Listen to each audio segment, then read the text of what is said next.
আসসালামু আলাইকুম। আমার ডাউমি থানা 24 নম্বর ওয়ার্ডের জনসাধারণকে আসসালামু আলাইকুম।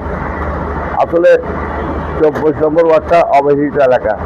এখানে আগে সাবেক কাউন্সিলর ছিল, দূষকের আমলে যারা কাউন্সিলর ছিল তারা কোনো উন্নয়ন কাজ করে নাই, মানুষের সেবা করে নাই। তাই আমি আজকে 26 বছর এই মামলা খামলা খেয়ে রাজপথে ছিলাম, বিএনপি করতাম, 17 বার জেল খেটেছি।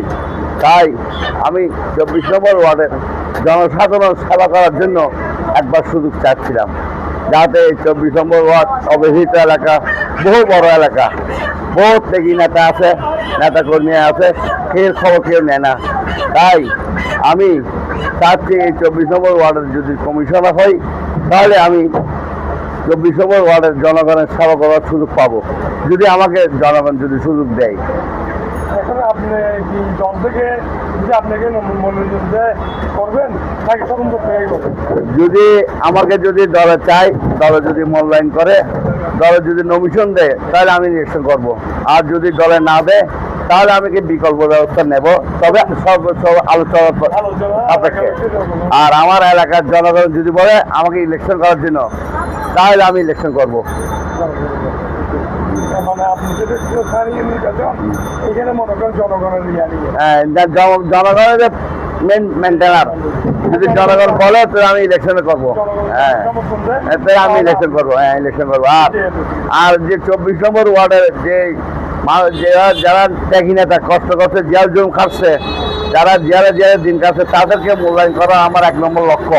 এবং রাস্তাঘাটের অবস্থা ভালো না।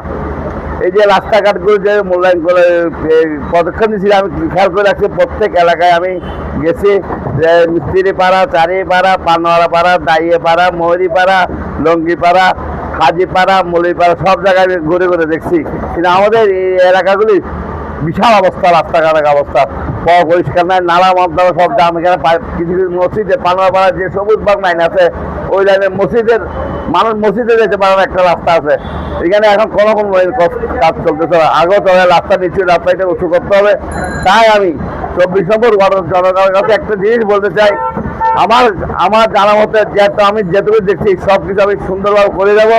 যদি আমাকে 24 নম্বর ওয়ার্ডের জনগণ যদি আমাকে নির্বাচন করার জন্য বলে, যদি সমর্থন দেয়, সাপোর্ট দেয়, তাহলে ইনশাল্লাহ